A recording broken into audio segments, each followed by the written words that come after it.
C'est une semaine de construction sur les différents indices. C'est une semaine relativement calme, quelque chose qu'on avait prédit, notamment la semaine dernière. Les marchés ont besoin de digérer. Digérer les nouvelles venues d'Asie, digérer également cette semaine les chiffres de l'inflation, plutôt, je dois le dire, assez décevant. Alors, est-ce que les constructions et les réductions de volatilité prédisent un mouvement très violent pour les jours et les semaines à venir sur les marchés? Moi, je le crois et je vais vous expliquer pourquoi dans cette vidéo.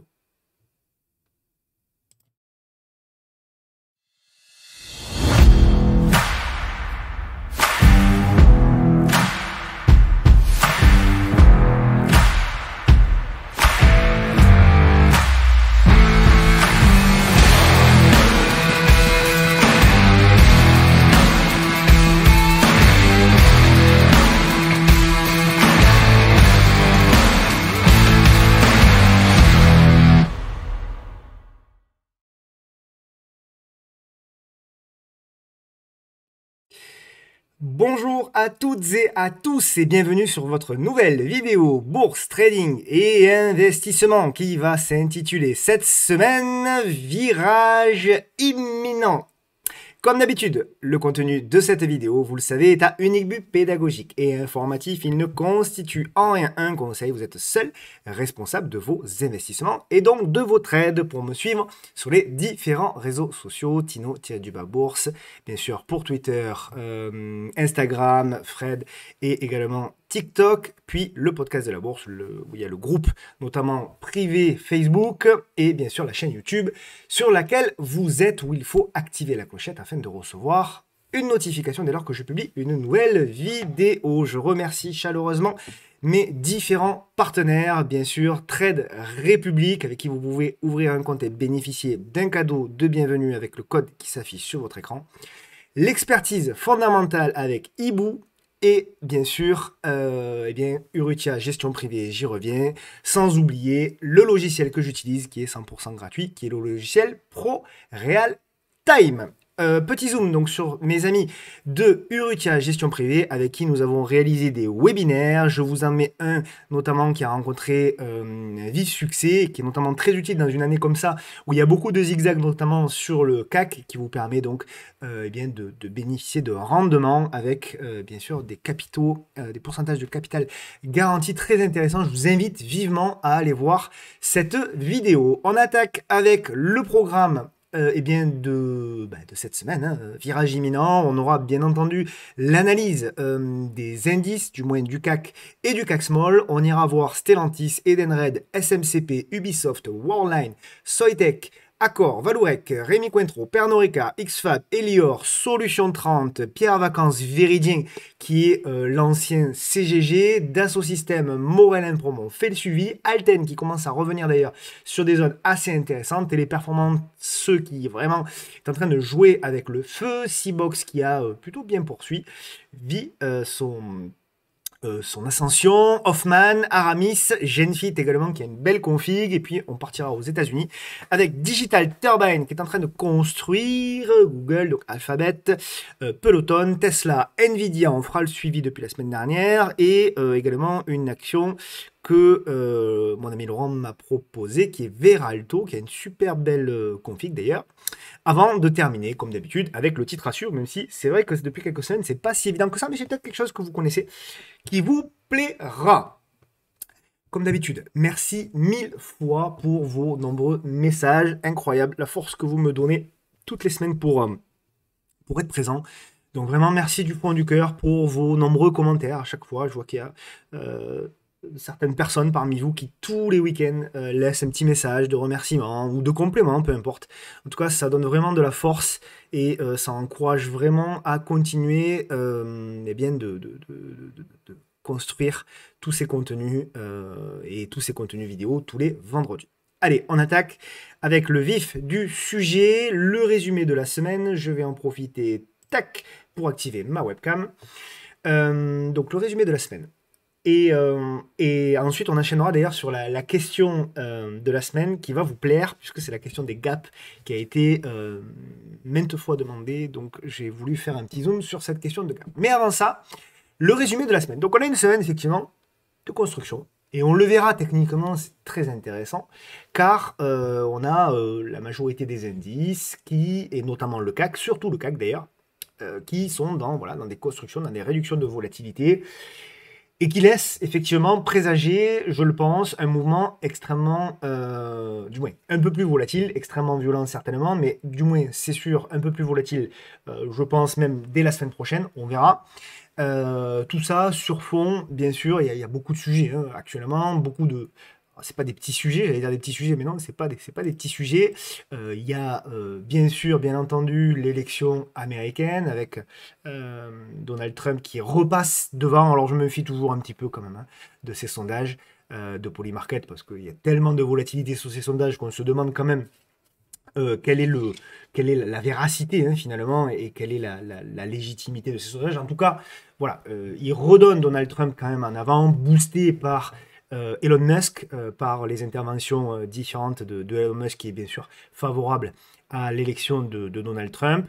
Donc ça, c'est plutôt, je dirais quand même, je pense, une bonne nouvelle. Moi, je crois que dans les deux cas, le marché de toute façon verra ça comme une bonne nouvelle. Si c'est Kamala Harris, c'est dans la continuité de Joe Biden, et les marchés ont bien avancé avec Joe Biden. Si c'est Donald Trump, Trump, c'était quand même le monsieur marché, hein. Donc voilà, donc lui c'est quand même un président américain. Je parle pas de, on peut aimer, ne pas aimer, mais en tout cas c'est quelqu'un qui est pour la relance, qui est pour comment dirais-je, pour libérer le travail. J'ai vu qu'il proposait notamment là une réforme, enfin comment, oui, une réforme fiscale entre guillemets qui permettait, qui permettrait apparemment de déduire les intérêts aux États-Unis, les intérêts lorsque les Américains achètent une voiture, un véhicule. Eh bien, apparemment, il faudrait faire une loi qui permettrait de déduire les intérêts du prêt lié à cet achat. Bref, voilà, c'est quelqu'un qui pousse quand même à la cause. C'est vraiment un Américain, hein, pour le coup.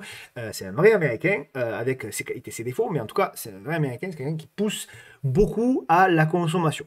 Donc ça, c'est plutôt quand même, vraiment, pour moi, plutôt une bonne nouvelle pour les marchés, ce qui est un petit peu moins une bonne nouvelle. Alors, vous le savez, hein, il y a deux ou trois semaines, j'étais peut-être le premier à en parler de ce possible rebond de l'inflation pour différentes raisons, hein. On les avait expliquées, notamment la Chine, le rebond du pétrole, même si le corps qu'on verra ensuite n'inclut pas l'énergie, mais peu importe. En tout cas, on a une inflation qui commence vraiment à ralentir sa baisse, hein. On voit que ça devient de plus en plus difficile, qu'on atteint peut-être voilà, quelque part un plancher et que, bon, ben, est-ce que ça va pas quelque part un petit peu gêner les banques centrales, notamment américaines.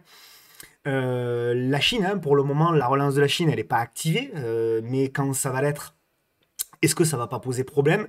D'ailleurs, sans vouloir être complotiste, hein, moi je me demande si c'est pas quelque part une stratégie hein, de la Chine de vouloir quelque part créer de la relance pour relancer un petit peu d'inflation et gêner notamment les pays occidentaux qui sont fortement endettés.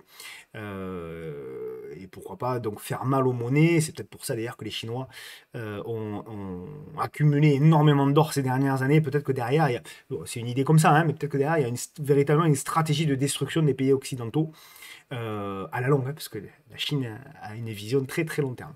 Bon, en tout cas, peu importe ce qu'on pense, toujours est-il que voilà, on a aujourd'hui quand même une déception par rapport à l'inflation. Et c'est pas un retournement, hein, on n'a pas une inflation qui repart à la hausse, on est loin de ça.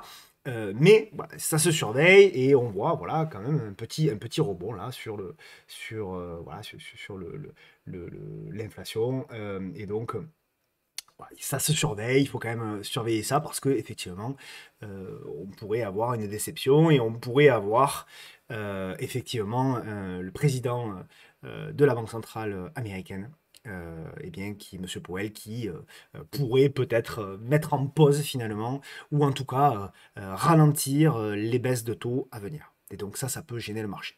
Tout ceci dans un contexte où on en a parlé, on arrive potentiellement sur un point bas statistique de saisonnalité, puisque je crois que statistiquement c'est c'est le 14 octobre qui est, si on fait la moyenne hein, bien sûr des 20 dernières années, qui est le point bas réalisé entre la période donc, de juillet à octobre.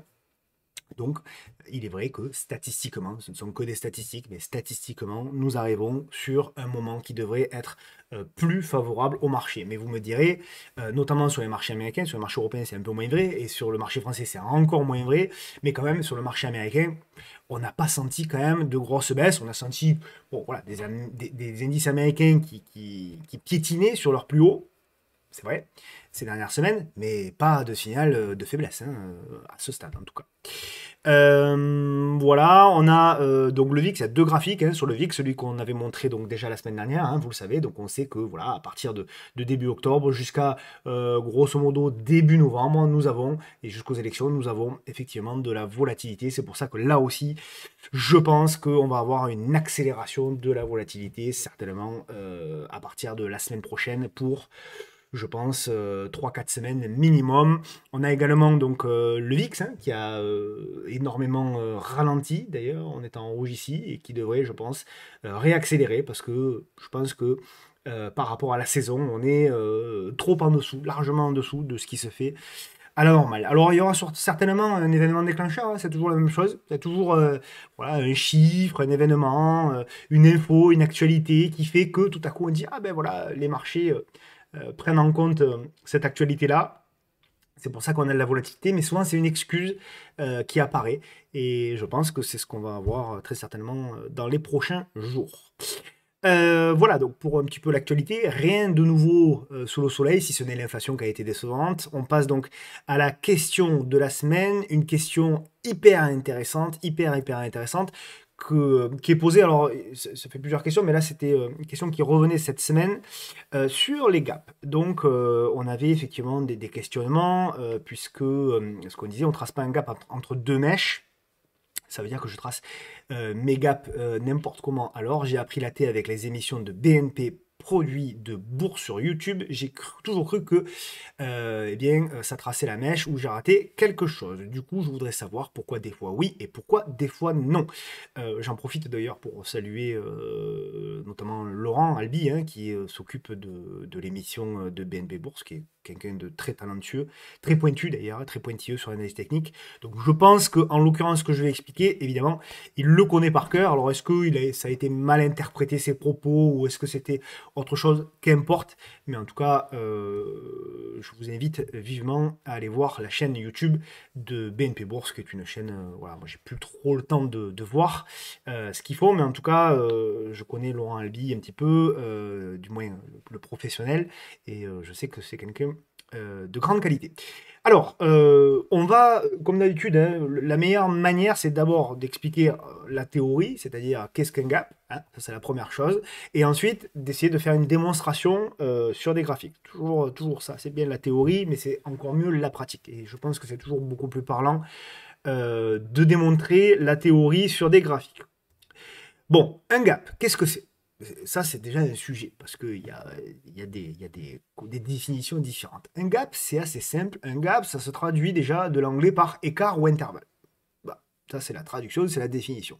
Sur les marchés des actions, un gap, c'est un écart de prix important, plus ou moins important d'ailleurs, observable sur le graphique de cours qui peut être enregistré à la hausse comme à la baisse. Ça, c'est la définition stricte. Il n'y a pas de définition dans un gap d'unité de temps. C'est-à-dire que vous pouvez très bien avoir un gap effectivement journalier, puisque nous, vous le savez, sur le swing, on travaille dans la majorité des cas sur des graphiques journaliers, une bougie égale un jour, mais vous pouvez avoir des gaps hebdomadaires, vous pouvez avoir des gaps mensuels, et vous pouvez avoir dans les unités de temps petites, des gaps en toute petite unité de temps, des gaps en 15 minutes, en 10 minutes, souvent, même sur les indices, hein, vous avez des gaps quand il y a des annonces, vous prenez des grosses annonces sur les grosses annonces économiques, hein, vous mettez sur le Nasdaq en unité de temps 5 minutes et vous allez voir que quand il y a une stat vraiment importante qui fait décaler, vous avez, les trois quarts du temps, vous avez un gap à la hausse ou à la baisse qui s'opère. D'accord? Donc déjà, ça c'est très important de bien comprendre, c'est qu'un gap, ça peut être sur toutes les unités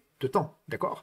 Voilà, donc vous allez comprendre pourquoi j'insiste là-dessus, parce que la suite est extrêmement importante. Donc un gap, c'est tout simplement un écart de prix. Vous avez des cours qui ne sont pas en continuité, vous avez une discontinuité, donc vous avez des cours qui évoluent, puis d'un coup, pouf, on passe sur un autre chiffre, à la hausse ou à la baisse, ça on s'en fiche, là on va prendre un exemple à la hausse, mais ça fonctionne de la même manière à la baisse, ok? Je vous prends un exemple que j'ai pris sur Twitter pour pas vous dévarier. Mais on en regardera d'autres hein, sur les graphiques, il n'y a pas de problème, notamment dans les analyses. On prend le graphique de Kering. Donc là, je vous prends le graphique de Kering. Alors, c'était la journée du 26... Je pense que c'était le 26 septembre. Le 26 septembre. Donc là, effectivement, on a un gap à la hausse. Et j'ai volontairement mal tracé. Puisque c'est ce que l'on voit sur la majorité de... Ce que je vous explique, 90% ou 95% des analyses techniques font l'erreur. Hein. Donc il n'y a pas de mal en même temps. La plupart des gens, il faut bien qu'ils commencent par faire des erreurs et ensuite ils le corrigent. Moi-même, c'est comme ça que je les ai tracés au début. Puis après, en grattant, en allant chercher un petit peu plus, je me suis rendu compte que je traçais mal. Et c'est pour ça que quelque part, j'essaye de faire gagner du temps à ceux qui tracent mal pour leur dire attention, vous ne tracez pas exactement bien et je vais vous expliquer pourquoi. C'est ça aussi qui compte, hein, c'est expliquer pourquoi. C'est pas faire des leçons. Les leçons, je suis pas meilleur techniquement que quelqu'un d'autre. Au contraire, c'est parce que j'ai fait des erreurs que j'essaye de transmettre l'explication pour que les erreurs ne soient plus faites. Alors la plupart des gens, effectivement, même des analystes techniques connus, hein, font cette erreur-là, c'est qu'ils tracent des gaps de cette manière-là. Donc on se dit, bah oui, il y a un trou de cotation entre là et là, ok, très bien, mon gap est bien tracé.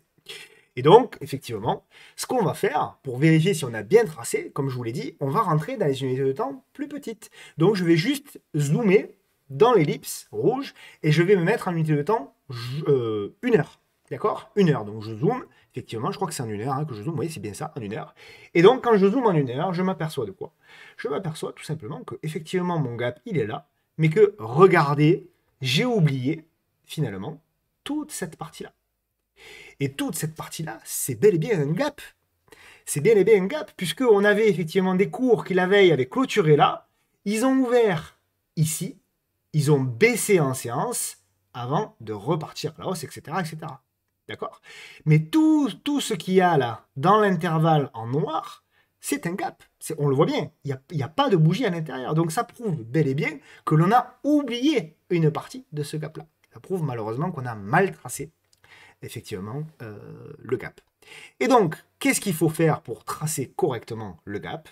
Il faut le tracer de cette manière-là. C'est-à-dire qu'il faut le tracer eh bien, de la clôture de la veille jusqu'au plus bas du lendemain en séance. Et là, lorsque, en effet, on va zoomer à l'intérieur, qu'on va se remettre donc dans l'unité de temps en 1 heure, eh bien, on s'aperçoit que, en effet, voilà. Là, on a tracé correctement le gap et on voit bien que là, pour le coup, tout est parfaitement rempli. Alors, il y en a un autre en dessous, mais c'est pas celui-là qu'on regardait. Hein. C'est celui-là, c'est bel et bien celui-là qu'on analysait. Mais on voit que là, pour le coup, notre gap, il est bel et bien comblé. Ok? Il est bien tracé surtout, pas comblé. Et alors, ce qui est marrant d'ailleurs, alors là, ça n'en fait pas une vérité, hein, ce que je vais vous expliquer, attention, ça n'en fait pas une formule magique, mais ce qui est intéressant, c'est que on voit que quelques jours après, regardez, Kering, elle a baissé, et elle est venue faire la mèche pile pour fermer le gap ici, voilà, avant potentiellement de repartir. Alors, elle n'a pas fermé encore celui-là, on verra plus tard, mais en tout cas, elle a fermé ça. Alors, là aussi, je le répète encore une fois, ça n'en fait pas une stratégie de trading, enfin, c'est plus complexe que ça, les marchés sont plus complexes que ça, et voilà, définir une stratégie là-dessus, à mon sens, c'est compliqué sur les gaps, parce que bah, des fois ça va combler partiellement, des fois ça va combler totalement, des fois ça va pas combler du tout, des fois ça va s'arrêter à l'entrée du gap, ben, comme ici d'ailleurs, des fois vous voyez, ça s'était arrêté à l'entrée du gap avant de rebondir. Donc définir une stratégie là-dessus, je vous le dis, c'est très compliqué. Moi j'ai essayé, j'y suis pas arrivé. Alors peut-être qu'il y a quelqu'un qui va arriver à nous donner la formule magique, mais en tout cas moi je ne l'ai pas trouvé. Juste la manière de tracer pour les tracer correctement, c'est celle-ci. Maintenant, voilà. Après, on peut adapter à chacun son trading. Ok? Donc voilà pour l'explication et voilà pour oui, véritablement la théorie mais aussi la pratique de comment on trace correctement des gaps. Voilà, donc on va passer désormais à donc bien sûr l'analyse des indices. Hein. On démarre comme d'habitude avec notre cher ami, le CAC 40. Bah, le CAC 40, il en est toujours là. Alors, il y a des points positifs, il y a des points négatifs. Le point positif, c'était que... non, plutôt le point négatif, c'est que pour le moment, effectivement, on est toujours sous cette oblique que je vais déjà tracer en noir. Ce sera peut-être un peu plus clair. Voilà. Tant qu'on est... Voilà, on a cassé ce support oblique Et là, pour le moment, on fait la congestion. Ce qui me laisse croire que on a effectivement une grosse réduction de la volatilité. On a également voilà, des volumes qui sont en train petit à petit de ralentir, de chuter assez fortement. Et moi, je suis convaincu que voilà, il y a de très grandes chances pour que nous ayons effectivement la semaine prochaine, ou très rapidement en tout cas, nous ayons effectivement une accélération et un mouvement assez violent, notamment sur le CAC. Donc à suivre. Si on définit effectivement un range assez court, hein, on évolue entre les 7450 et les 7006. Tant qu'on est là-dedans, c'est de la neutralité. On casse par le haut, rallye de fin d'année. On casse par le bas. On reviendra très certainement combler ce gap ici aux alentours des 7300. Et après, effectivement, nous verrons. Voilà pour le CAC 40. Au niveau du CAC Small, lui, c'est toujours la même chose. Alors, oui, on est vraiment au milieu de la figure, toujours cette grosse figure de construction. Lui aussi, il est en train de bien congestionner, donc rien de nouveau sous le soleil. Tant qu'on évolue au-dessus de ce support oblique-là, on peut garder espoir. Véritablement, on aura le déclencheur si on arrive à franchir cette oblique baissière ici. Mais là aussi, comme le CAC, entre les deux, mon cœur balance. Donc moi, tout me laisse croire que on va avoir effectivement un mouvement très directionnel qui va arriver, mais à ce stade, de toute façon, c'est impossible de le deviner, de deviner à quel sens, dans quel sens. Par contre, ça nous donne quand même des indications. Ça veut dire que il faut s'y préparer. Il va y avoir très certainement un mouvement assez important dans les jours à venir. Donc attention et ne pas oublier que ce sont les graphiques hein, qui dictent quelque part nos stratégies. Ok? Donc on passe aux actions et on va démarrer par une qui fait évidemment l'actualité, hein, comme d'hab, hein, extrêmement demandée, c'est Stellantis. Stellantis donc qui est toujours en très très grande difficulté, hein, Stellantis, donc c'est moins 56%. Bon, j'ai pas grand chose à dire, hein. Il y a un premier niveau de support qui est là potentiellement, donc c'est une action qui souffre énormément. Donc nous verrons effectivement la réaction sur les 11 euros et quelques. Et puis sinon, derrière, ce sera très certainement un retour aux alentours des 8,90 €, 9 euros. Donc une action évidemment en très très grande difficulté Stellantis pour le moment, hein. Donc voilà, pas grand chose à rajouter. Donc voilà, on verra. Il y avait un petit peu plus d'espoir quand on avait cassé effectivement la figure. Puis derrière, c'est reparti à la baisse. Là aussi, il y avait un petit peu d'espoir, hein, avec la congestion qui était mise en place ici. Et derrière, on n'arrive pas à confirmer. À chaque fois, c'est déception, déception, déception. J'ai pas grand chose à vous dire, honnêtement, sur Stellantis à ce stade. Il faut patienter, il faut attendre des nouvelles constructions à chaque fois qu'il y en a. Et ça peut donner espoir. Mais pour le moment, chaque construction qui a lieu, eh bien, aboutit sur derrière une nouvelle vague de baisse, quoi, quelque part. Donc, c'est vrai que c'est extrêmement décevant. Donc voilà pour Stellantis. Edenred, là aussi, pas mal de déceptions. Pour le moment, on évolue toujours dans ce biseau-là, biseau descendant. Donc, tant qu'on ne sort pas de ce biseau, j'aurai pas d'espoir quelque part de changement de tendance. Si on veut parler d'espoir, si on veut être optimiste sur Edenred, bon, on peut dire qu'en effet, depuis quelques jours, là aussi, on a une belle réduction de volatilité. On a aussi une belle réduction des volumes. Voilà, c'est le seul, quelque part, motif d'espoir. Mais tant que, pour moi, à mon sens, tant qu'on ne repassera pas, effectivement, au-dessus de cette oblique en rouge, tant qu'on ne construira pas là-dedans avant de tenter quelque chose, ça sera compliqué. Donc voilà, pour les investisseurs, la zone qu'on attend, quelque part, à mon sens, elle est plutôt par là, entre les 23,5 et les 26,5, on va dire. Là, on peut l'ajuster un petit peu, peut-être. Voilà, elle est là, un peu la grosse zone. Alors, quand je donne des zones, hein, elles sont larges, donc n'hésitez pas, selon la taille de vos positions, si vous pouvez, d'accumuler en plusieurs fois, hein, bien sûr, hein. Et après, il y a une dernière zone. Alors, la dernière zone, elle est loin, hein, mais il ne faudra pas l'oublier, elle est là, hein. Elle est là, et donc c'est les plus bas de 2010, les plus bas de 2015, de 2016, et c'est sous les 15 euros. Donc pour moi, voilà, Edenred, il y a deux zones, hein. On va dire la zone centrale des 24 et la zone centrale des 14 euros. Voilà, à 1 ou 2 euros près au-dessus, en dessous. Ça peut faire deux zones qui peuvent être intéressantes pour des investisseurs. Voilà. Après, effectivement, il y a des mauvaises nouvelles, hein, sur Edenred. Il y a des... Bon, voilà. À vous de voir si c'est un titre qui vous intéresse. Moi, mon job, c'est pas de vous dire est-ce que c'est un titre intéressant, mais plutôt de vous dire si c'est un titre qui vous intéresse, voici les zones qui peuvent être intéressantes. SMCP, qui nous a fait plaisir, SMCP, cette semaine. Voilà, elle a déclenché de manière assez intéressante. Voilà, il y avait d'ailleurs le setup, on l'avait montré ici du Fofo Breakout, vous le connaissez maintenant. D'ailleurs, parfait, hein, Fofo Breakout, avec ici la mèche, on réintègre, on fait le marteau ici. Donc le signal, vous le savez, pour ceux qui connaissent le setup, il était au-dessus du marteau. Bon, derrière, c'était intéressant. Nous, on est rentré plus tard avec le salon, on est rentré ici. Bon, le stop est à break-even maintenant parce que voilà, on va voir. Moi, je trouve que c'est pas mal ce qu'elle est en train de faire. Il y a des blocs hors marché qui sont échangés sur SMCP. Donc voilà, c'est plutôt pas mal. On avait un petit peu prédit ça, hein, puisqu'on avait dit, voilà, maintenant il faut le pullback et il faut la congestion. La congestion, elle ne s'est pas faite comme on pensait, elle s'est faite plutôt comme ça, regardez. Voilà, on avait, on le voit, hein, 3-4 jours de congestion. J'imagine qu'il y avait peu de volume. Ouais, regardez les volumes. Ça, c'est vraiment des choses que vous devez voir, hein. Regardez, vous voyez, quand vous avez une belle réduction de la volatilité, une belle réduction des volumes, ben derrière, pouf, dès qu'on break, on a quasiment un double top. On break, on accélère. Là, c'est un peu la même chose. On verra, hein, il est 10h, je crois, ou 11h, pardon, au moment où j'enregistre cette vidéo. Mais vous voyez, là, on a potentiellement quelque chose qui est en train de se former aussi. Donc, ça va être intéressant, là aussi, d'observer SMCP. J'aurais pu le mettre dans le titre à suivre, d'ailleurs. Ça va être intéressant d'observer si SMCP va avoir la capacité de relancer. Vous avez d'ailleurs ici un double top aussi qui a été formé au niveau des 2,70. Donc, au-dessus de 2,70, vous aurez certainement un nouveau signal d'achat pour pouvoir tenter quelque chose de sympa. Ok? Donc voilà pour SMCP, je suis plutôt positif, ça fait partie des rares effectivement que je trouve intéressantes. Ubisoft. Alors Ubisoft, effectivement, donc là on a eu bon, le pump. Alors déjà je vais parler bon techniquement. Techniquement, moi, bon, il n'y a pas grand chose à dire. Vous avez effectivement ici, voilà, vous avez effectivement ici, comment dire, une zone de support. Mais voilà, investissement, il faut avoir la foi quand même. Je vais vous dire les points positifs et les points négatifs. Pour moi, les points... allez, je commence par les points négatifs. Comme ça, on finit toujours par une bonne note. Point négatif, c'est que déjà,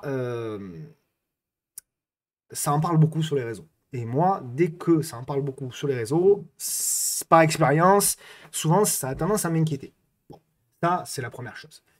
Ce qui m'a pas rassuré, franchement, c'est la communication de Ubisoft. Parce que Ubisoft, en fait, a dit que oui, que de toute façon, c'était en gros habituel et que bah, ils étaient à l'écoute de toute offre. Mais on n'a pas senti, enfin, moi en tout cas, mais c'est une interprétation, hein, j'ai pas senti dans leur communiqué que c'était très sérieux, en fait. Puisqu'ils ont dit, de toute façon, on est concentré sur nos ambitions, sur nos productions, etc., etc. Donc, je trouve que ça a manqué un peu de chaleur, quelque part, ce communiqué, et ça m'interpelle un peu.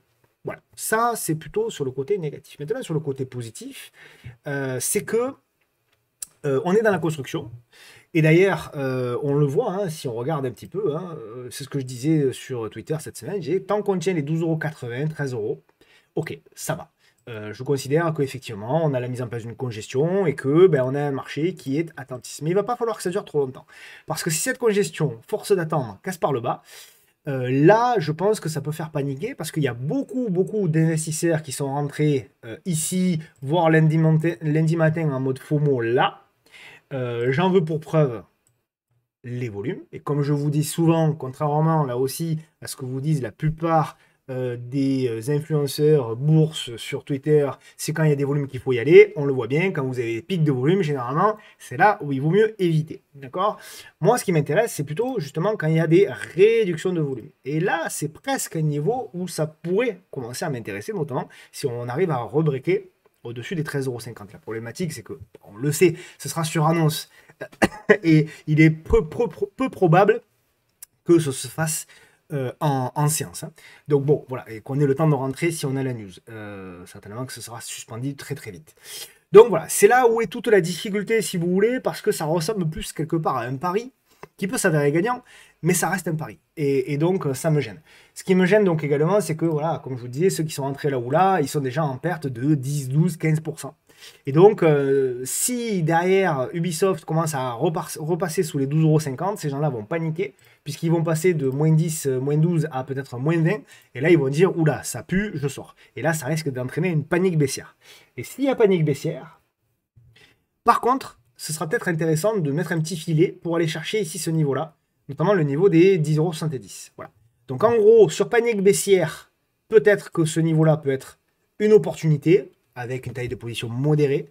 Ou alors, voilà, si on a le temps, mais je pense que ce sera compliqué, ou alors au-dessus des 14 euros, des 13 euros, pardon, 45.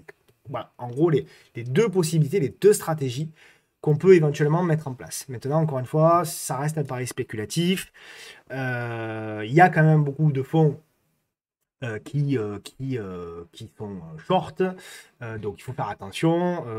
Alors je vois que ça parle de faire exploser les shorts, de faire une GameStop. Je rappelle que c'est illégal hein, quand même, il faut faire attention, l'AMF est attentif là-dessus, donc faites attention à ce que vous dites au travers des réseaux, parce que ça peut coûter cher.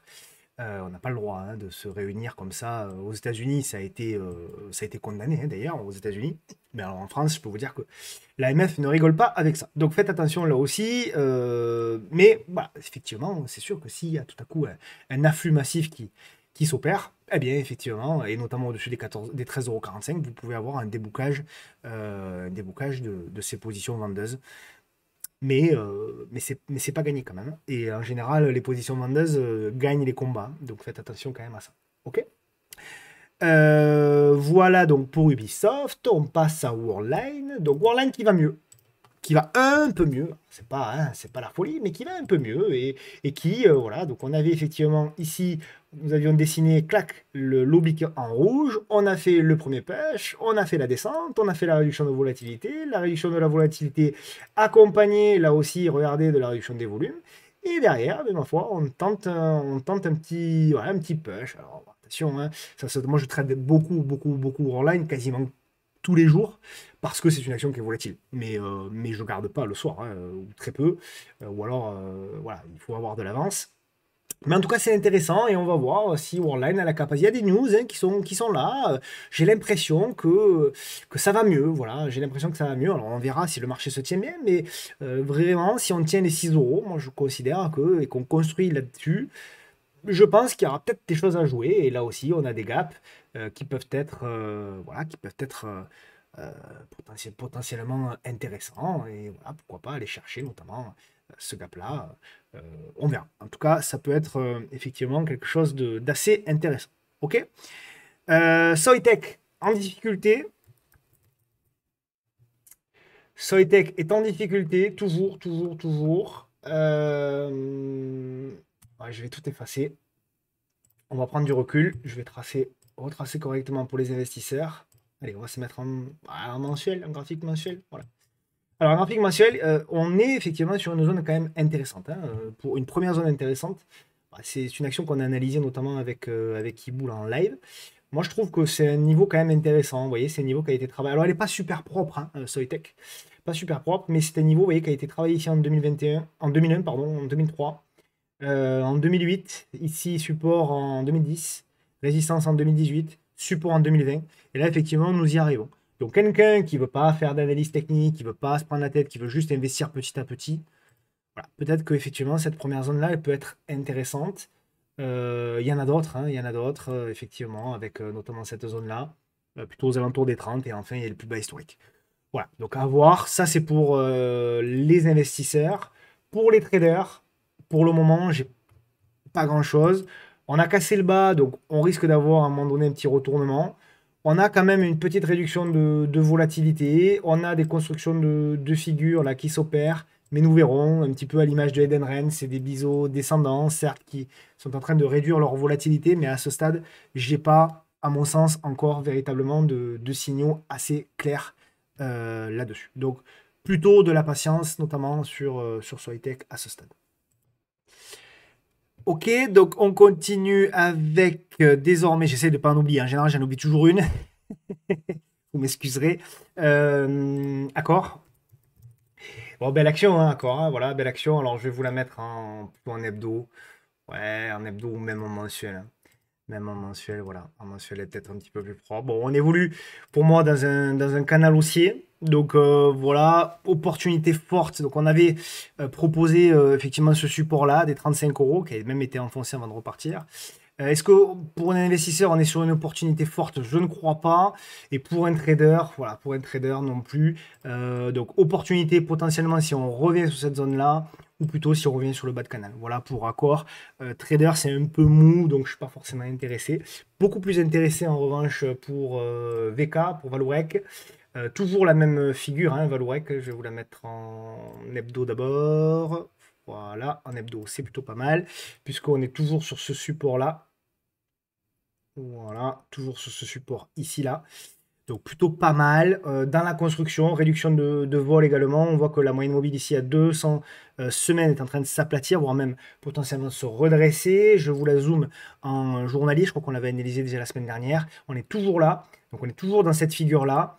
Il va falloir en sortir. Je considère que le signal, pour moi, sera au-dessus des 14,50 €. Si on arrive à breaker les 14,50 €, ce sera vraiment intéressant. Il va y avoir la moyenne mobile ici à 200 jours qui va venir hop, en résistance. Si on arrive à breaker tout ça, on pourra tenter une relance. Là aussi, il y a pas mal de fonds qui sont short à voir.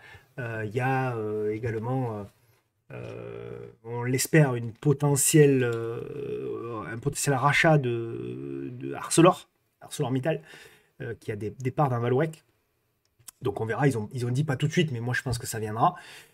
Donc on verra effectivement, et sur repli, alors ça c'est sur cassure, hein, effectivement sur momentum, mais en revanche sur repli c'est plutôt la zone basse, donc plutôt la zone, bah tiens il y a une zone, hein, on le voit bien, une zone ici travaillée, une zone 12,28 €, 12,30 €, 12,70 €, 12,20 €, voilà, toute cette zone-là, ça peut être effectivement sur repli, ça peut être une opportunité si vous préférez acheter sur repli. Chacun ses stratégies, hein, il y a certaines personnes qui préfèrent acheter sur repli. Il y a certaines personnes qui préfèrent acheter sur signal acheteur. Chacun sa stratégie, je veux dire, il n'y a pas de meilleur ou de moins bien. Ok. On continue avec Rémi Cointreau en difficulté. Elle a souffert, Rémi Cointreau. Voilà, je l'ai mal écrit d'ailleurs. Rémi, c'est avec un Y. Rémi Cointreau, donc voilà, bien sûr, hein, Rémi Cointreau, ben, on est toujours pour moi, hein, sur le même. Donc je l'avais dessiné ici, vous avez dit voilà, moi pour moi, il peut y avoir du rebond, mais derrière, on n'est pas encore sur la zone qui est intéressante. Il y a deux zones qui m'intéressent sur Rémi Cointreau. Pour les investisseurs, c'est cette zone-là qui est énorme, hein, c'est une zone de résistance ici 2020, résistance ici 2020, 2007, support 2011, support 2013, support 2014, support 2015.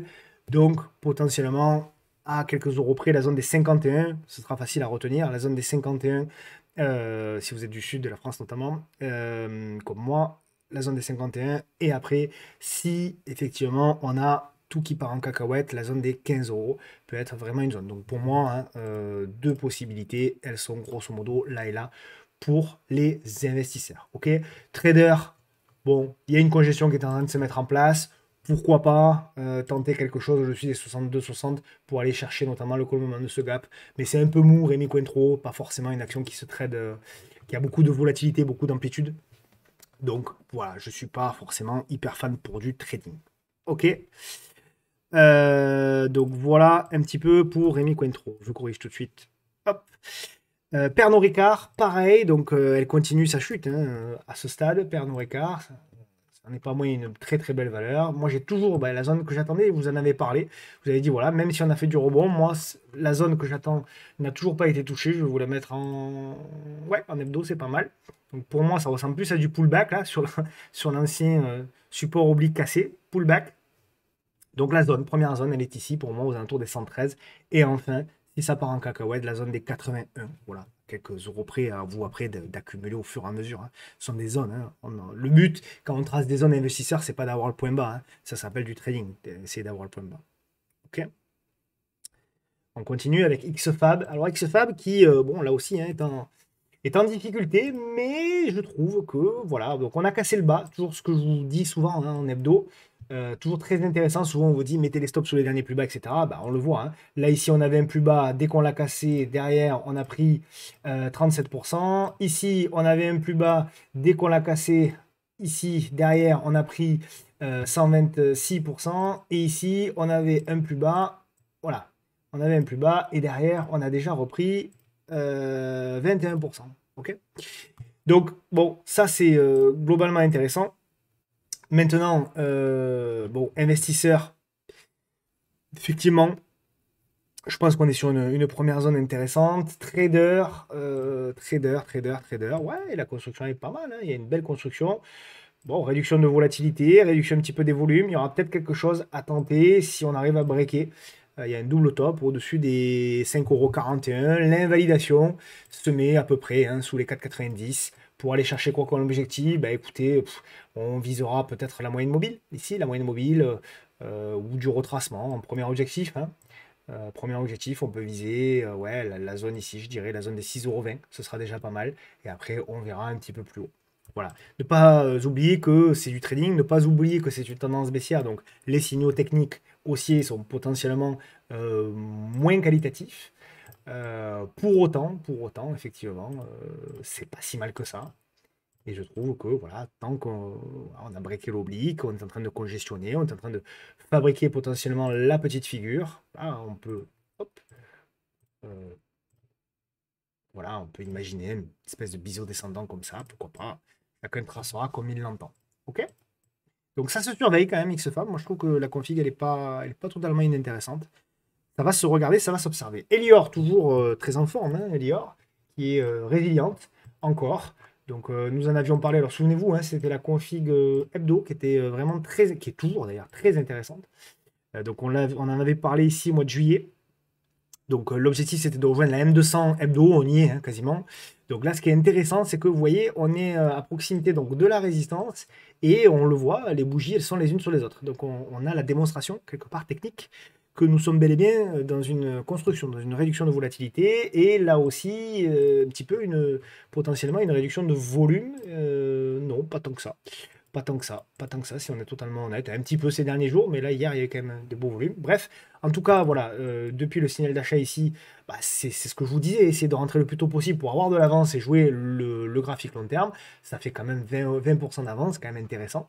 Et là, on est vraiment dans quelque chose qui est intéressant, hein, puisqu'on est voilà, dans une belle réduction de volatilité. Donc, on verra si Elior a la capacité de breaker les 3,78 € pour se retrouver ici à la lutte avec les vendeurs qui se retrouveront certainement accumulés sur les 4 €. Et si les vendeurs accumulés sur les 4 € lâchent, alors là, on aura vraiment un gros retournement sur Elior et on visera des objectifs beaucoup plus ambitieux, notamment la zone des 7 €.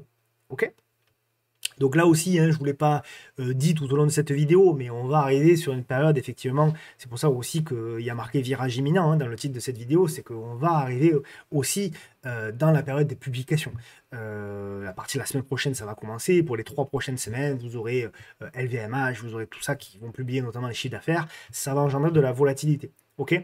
Donc, faites bien attention le week-end de bien regarder qu'est-ce que vous avez en portefeuille et qu'est-ce qui publie. Ok, on continue donc Elior avec Solution 30 en difficulté S30. Malheureusement, en difficulté, en grande difficulté. Donc, bon, Solution 30, c'est une action qu'on a beaucoup tradé. Enfin, que j'avais notamment moi beaucoup tradé, mais c'était pas ça, là, de 2015 jusqu'au pic ici de 2020. Et après, bon, il y a eu pas mal d'annonces, etc. Bref, des soupçons de comptes trafiqués, etc. Elle s'en est jamais remise, hein, d'ailleurs, Solution 30. Et voilà. Et là, ce qui est délicat, hein, c'est qu'on a cette figure-là et qu'on est en train de jouer avec le feu. On est en train de jouer à Serper sur Solution 30. Donc à ce stade, vraiment, pour moi, il faut un petit peu laisser tomber sur Solution 30. Il faut attendre qu'il y ait des constructions un petit peu meilleures et que au moins on arrive voilà, à repasser au-dessus de cette oblique-là. Ici, à minima, en attendant, très sincèrement, on laisse de côté. Voilà, à part pour les traders court terme. Mais investissement, à mon sens, il vaut mieux laisser tomber. Pierre et Vacances, on m'a demandé un suivi sur VAC, hein, toujours pareil. Alors, je ne suis pas revenu parce que pour moi, elle est toujours pareille. Donc, c'est une immense construction. Bon, c'est une tendance très baissière, hein, VAC. Mais c'est une immense construction qui est toujours bien, hein, qui est toujours très intéressante. Et je vous avais dit, voilà, on aura le signal potentiellement au-dessus des 1,45 €. Pour le moment, on a toujours la construction, là aussi, qui s'opère. On a vraiment une belle réduction de volatilité. Donc, on verra. Là aussi, je m'attends à un gros mouvement hein, sur Pierre et Vacances. Donc, au-dessus des 1,45 €. Confirmation au-dessus des 1,48 €. Et vraiment, le retournement de moyen long terme, on l'aura au-dessus des 1,67 €. Donc, l'idée, si vous voulez, hein, c'est toujours la même chose, c'est d'essayer de rentrer le plus tôt possible pour avoir de l'avance et jouer le mouvement un petit peu plus moyen long terme. L'invalidation, Alors si vous êtes très agressif, elle est là, mais faites attention parce que Pierre et Vacances, elle fait des mèches, mais la grosse invalidation, pour moi, elle sera là sous les 1,20 €. Ok? Viridien, qui est l'ancien CGG, hein, Viridien, donc graphique aussi en difficulté. Bon, pour les traders, on peut jouer effectivement, on peut jouer un petit peu de la cassure du bas et le retournement. Mais bon, voilà, investisseur, c'est très costaud, c'est très compliqué. Il y aura peut-être quelque chose à tenter au-dessus des 34,64 € pour jouer effectivement voilà, le rebond suite à une cassure de congestion. Mais bon, on le voit, c'est compliqué, c'est un dossier compliqué, c'est un dossier qui a du mal à s'en remettre. On a des perspectives d'augmentation de capital encore là-dessus. Donc c'est difficile. Pour des traders aguerris, expérimentés, ouais, ok. Pour les autres, très sincèrement, je pense qu'il y a mieux à faire sur le marché que ça. DSY, Dassault Systèmes, très belle valeur. Moi, j'aime beaucoup. Je trouve que, bon, alors, c'est pas cadeau, hein, fondamentalement, mais je trouve que c'est quand même une valeur qui est intéressante. C'est partie des plus belles valeurs hein, françaises, en tout cas. Donc, moi, j'ai deux zones depuis le départ, hein. J'ai effectivement la zone des 32-33 qui est là, grosso modo en gris. Et après, si ça part en cacahuète, la zone des 20. Voilà. Mais voilà, je vois certains qui accumulent Dassault Systèmes dans cette zone-là. Moi, je trouve que c'est une bonne idée. Parce que voilà, je trouve que c'est une belle valeur. Je trouve que c'est une valeur achetée sur repli. Alors, peut-être pas faire all-in sur Dassault Systèmes sur ce niveau de prix-là, ok. Mais en tout cas, moi, je trouve que voilà, la zone des 32-33 est une belle zone d'accumulation ou alors de première prise de position sur Dassault Systèmes dans une optique moyen-long terme. Encore une fois, comme je le dis souvent, hein, l'idée c'est tout simplement de se dire, même si effectivement Dassault Systèmes elle a un graphique comme ça, est-ce qu'elle finira pas par repartir?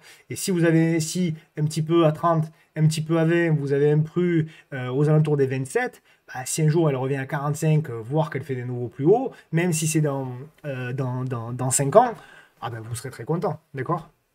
Donc c'est là aussi, si vous voulez, ou c'est ce que je vous explique régulièrement, hein, il faut, avant de savoir si ça vaut le coup ou pas, avant d'analyser un graphique, avant d'analyser des fondamentaux, avant d'analyser voilà, les tenants et les aboutissants d'une entreprise, ce qu'il faut analyser, c'est vous. Ce qu'il faut analyser, c'est votre profil.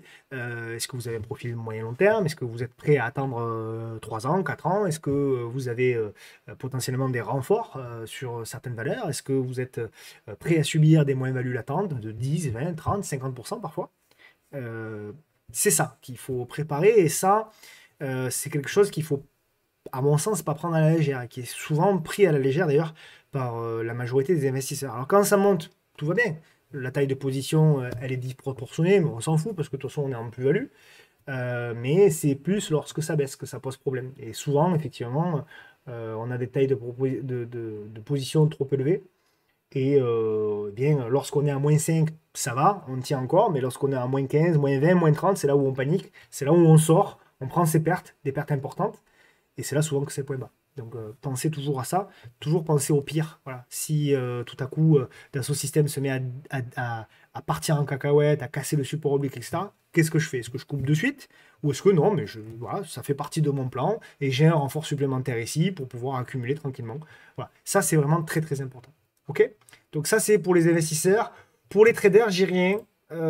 J'ai pas grand chose qui a été mis en place. Il faudrait attendre quelque chose qui ressemble un peu à ce qui avait été mis en place ici, c'est-à-dire une congestion. Après, elle est assez erratique, hein, quelque part, Dassault Systèmes.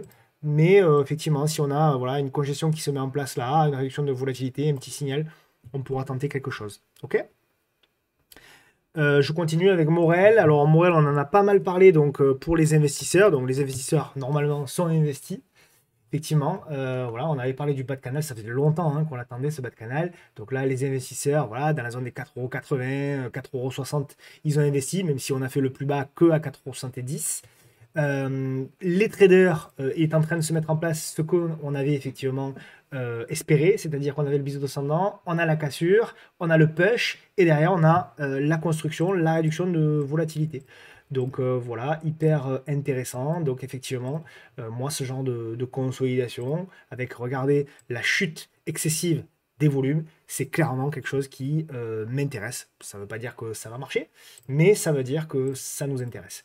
Donc on va voir effectivement si eh bien, derrière on est capable de repasser au-dessus des 5,24 € avec un stop d'invalidation pour les court-termistes, pour ceux qui veulent avoir de l'agressivité dans leur trading, eh bien, sous les 5,04 € et ceux qui sont un petit peu plus moyen-termistes, on va dire, sous les 4,91 €. Qu'est-ce qu'on va viser? On visera, eh bien, je dirais, un retour à proximité déjà de ce support-là, de l'ancien support qui a été cassé, c'est-à-dire la zone des 5,87 €, puis la zone ici des 6,42 €, puis éventuellement des nouveaux plus hauts récents, c'est-à-dire dans la zone des 6,88 €. Alten, Alten c'est une valeur, alors on l'a mise en avant dans Où va le monde? Donc, parce que je trouve que c'est une valeur qui est intéressante. Lorsqu'on est investisseur notamment, voilà, je vous montre, pour la zone investisseur, on n'y est pas encore, ça fait longtemps que je l'attends cette zone, vous le savez. On n'y est pas encore, mais on y arrive petit à petit. Donc la zone des 78, 80, 82, peu importe, toute cette zone ici, pardon. Et enfin, si ça part un petit peu plus en cacahuète, la zone des 52, 53, 54, 55, peu importe. Ces deux zones-là peuvent être des zones qui peuvent être intéressantes pour des investisseurs. Pour des traders, à ce stade, j'ai pas grand-chose. Pour ceux qui veulent jouer du rebond technique, pourquoi pas, voilà, pourquoi pas tenter du robot technique, notamment voilà, sur cassure ici ou sur cassure ici, pour jouer peut-être voilà, un rebond technique un rebond technique contre tendance, hein, finalement, avant un nouvel élan baissier. Mais voilà, il y a peut-être quelque chose à tenter pour du trading comme ça, pas plus. Stop assez facile, hein, voilà, hein, sous le dernier creux. TEP en difficulté toujours, mais bon, voilà, hein, c'est compliqué, hein, téléperformance, très compliqué. Bon, j'ai beau la tracer, la retracer, on voit que c'est une action qui joue avec le feu. Donc là, véritablement, c'est très très compliqué. C'est dommage parce que elle s'était mise dans de très très belles. Alors c'est pas mort encore totalement pour moi, mais quand même c'est dégradé parce que on avait ce canal baissier, on a bien congestionné, on est arrivé à le casser, on a bien fabriqué la fameuse petite figure, on est arrivé à la briquer, on a même fait là aussi une belle congestion. Et derrière, boum, ça avance, c'est compliqué, voilà, là encore. Alors oui, les baisses quand même, voilà, on a des traders de contre-tendance qui tentent de sauver tout ça, on a des supports, etc. Mais c'est compliqué pour le moment, et pour le moment, c'est une action qui est en difficulté. Alors pour les long-termistes, je considère toujours que cette zone-là est intéressante pour une première position, il faudra du temps. Mais voilà, pour le moment, en tout cas à court terme, c'est encore dégradé. Et on le voit, voilà, tant qu'on évolue sous cette moyenne mobile à 10 jours, il n'y aura pas vraiment de trading et de swing trading à tenter quelque part. Ok? Donc voilà pour tes performances. Seabox qui a continué un petit peu eh bien, son élan haussier, mais là d'ailleurs qui fatigue un petit peu. Donc nous avions effectivement la congestion, c'est ce qu'on attendait, la mise en place de la congestion qui n'a pas été aussi propre que ce qu'on attendait. Alors oui, il y a eu une congestion, mais vous voyez, la réduction de volatilité, elle n'était pas 4 étoiles, quoi. Elle n'était pas parfaite. Donc on est quand même parvenu à breaker. Là, on fait le pullback sur la moyenne mobile. Donc à voir si on arrive effectivement à tenir et à voir si on peut avoir une nouvelle congestion. Moi, je suis sorti hein, sur Cbox, j'ai plus de titre. Donc on avait joué la cassure ici des 0,49. Bon, voilà, il y avait un petit élan sympa à jouer, hein, puisque derrière, on est arrivé à prendre jusqu'à 40%. Ceux qui ont tenu jusqu'à 72%, quand même super sympa. Mais voilà, moi, à titre perso, tant qu'il n'y a pas vraiment une belle construction, exactement comme on avait eu ici, ça ne m'intéresse pas forcément. Hoffman, c'est un titre que je surveillais pas mal à une certaine époque. Allez, je supprime tout ça parce que c'est un peu vieux. Donc zone de support pour les investisseurs, voilà, pourquoi pas, effectivement, on va se la mettre en mensuel. Voilà, effectivement, zone de support, mais attention, c'est une zone de support sur tendance baissière, hein. D'accord, donc on le voit bien, effectivement. Donc pourquoi pas, si vous avez un setup, voilà, on peut imaginer un double creux ici, double creux qui sera validé en cas de break ici des 7,30 €. Le stop d'invalidation, bah, il est assez clair, hein, il est là. Et qu'est-ce qu'on va viser? Eh bien, on va viser du retracement, hein. On va viser du retracement, donc on va viser, pourquoi pas, la zone ici, donc des 9,26 €, la zone ici des 10 €, la zone ici des 10,90 €, pourquoi pas des 12,50 € et pourquoi pas ici des 13,45 €. Voilà.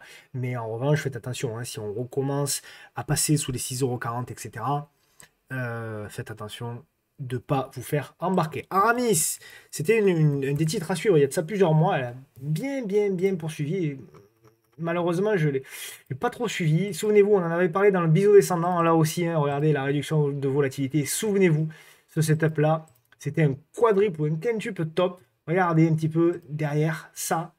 Regardez un petit peu, voilà, on a fait, d'ailleurs, on en avait parlé avec l'ellipse, etc. Regardez la réduction des volumes, mais regardez derrière un petit peu quelqu'un qui est capable de tenir le trend. Regardez un petit peu derrière la puissance du mouvement, c'est quand même 77% de gain pour quelqu'un qui tient, au moins partiellement, hein, une partie de ses bénéfices. Vraiment, c'est très intéressant. Bon, il n'y a rien de plus à dire, hein, c'est très haussier.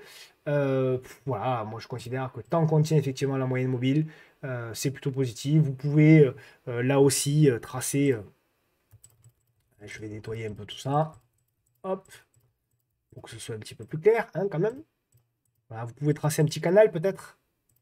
Voilà, vous pouvez tracer un petit canal et vous dire que bah, voilà, tant que effectivement vous tenez ce petit canal haussier, ma foi, c'est plutôt pas mal. Bon, on peut aussi, hein, les plus pessimistes, hein, imaginer que ça ressemble de plus en plus à un biseau ascendant, mais enfin bon, on n'en est pas là encore. Donc voilà. Pour le moment, c'est très positif. Attention quand même, hein, il y a beaucoup de volume là depuis quelques jours. Donc bon, voilà. Genfit, donc une action qui a beaucoup souffert, hein. C'était une des stars, hein, à l'époque. Genfit, moi quand j'ai commencé la bourse, c'était une des stars. Voilà, notamment dans toute cette période-là, de 2000, ouais, de 2012 jusqu'à 2015. C'est une action quand même qui valait jusqu'à 68 euros. Ce qui est intéressant sur Genfit, c'est la construction, effectivement. Vous voyez, on a une grosse période de stabilisation. Nous avons eu donc le break ici, derrière le pullback. On avait dit voilà, que la construction, on verrait où elle va. On n'est pas revenu dessus. C'est vrai, c'est dommage parce que effectivement, moi je la crains beaucoup en fait, pour être honnête avec vous. Genfit, je la crains beaucoup, tout simplement parce que j'ai un copain qui avait investi beaucoup d'argent dessus et qui, il y a longtemps, hein, il y a très longtemps, et qui, bon, voilà, vous avez vu le graphe, hein, donc voilà. Donc c'est toujours, voilà, toujours un petit peu difficile pour moi de parler des actions sur lesquelles j'ai des copains qui se sont fait massacrer. Bon, en tout cas, pour le moment, c'est plutôt pas mal. On est obligé de dire qu'effectivement, il y a peut-être une reprise. Les plus agressifs d'entre vous tenteront un achat au-dessus des 5,24 €. Stop d'invalidation, vous avez le stop d'invalidation agressif ici et le un petit peu plus moyen terme ici. Donc, à voir, effectivement. OK? On passe aux States avec Digital Turbine, qui avait été aussi, hein, une des stars, notamment dans la période du Covid. Voilà, 2020. Regardez un petit peu le graphique. Bon, ça n'a pas rigolé, hein. Ça n'a pas rigolé. Donc voilà, bon, c'est très baissier, hein, bien sûr. Mais, ce qu'il y a d'intéressant quand même, c'est qu'on est en train, voilà, de tenter de reconquérir la moyenne mobile à 200 jours. Donc c'est encore un peu tôt, certes, mais je trouve que la construction n'est pas inintéressante. On voit qu'à ce stade, on tient les supports. Voilà, les supports qui sont là, grosso modo, là. On tient les supports, donc support, résistance, résistance, résistance, support, support, support. On construit. Je considère qu'on aura peut-être, pour les plus agressifs, un signal d'achat au-dessus des 3,22 $, au-dessus des 3,30 $ pour tenter un retour à proximité des 4 $, pardon, 61. Et donc, là aussi, ça fait quand même des perspectives de gain assez intéressantes. Le stop d'invalidation, il est assez clair, hein. Il est sous les 2,20 $, grosso modo. Google, donc qui a un petit peu baissé ces derniers jours, mais rien d'alarmant à ce stade. Bon, moi, Google, pour moi, elle est dans un canal haussier, hein, donc c'est très haussier. J'avais alerté, voilà, cet été, je vous avais dit, voilà, là, c'est pas le moment d'investir. Donc, comme d'habitude, je me fais engueuler. Dès qu'on dit que c'est pas le moment d'investir sur la tech, sur les grosses tech US, en général, on a toujours un ou deux commentaires méprisant, c'est pas grave. En tout cas, toujours est-il que depuis ça, elle a quand même baissé de 23%. C'est pas rien, c'est Google. C'est mieux. Voilà, quelqu'un qui veut commencer à investir, c'est mieux. Mais c'est pas assez pour moi si on est gourmand. J'ai tendance à être gourmand, vous le savez. Donc pour moi, plutôt en cas de repli supplémentaire, voilà, sur Google. Alors ça peut mettre du temps pour aller chercher le bas de canal. Voilà, pour moi, effectivement, si on arrive à proximité du bas de canal, on verra selon le temps que ça met, mais proximité du bas de canal, sous les 125, là, ce sera une opportunité. D'accord? Je ne dis pas que ça ne peut pas repartir à la hausse, attention, hein, ce n'est pas du tout ce que je dis. Je dis simplement que là, pour un investisseur, ce n'est pas une opportunité.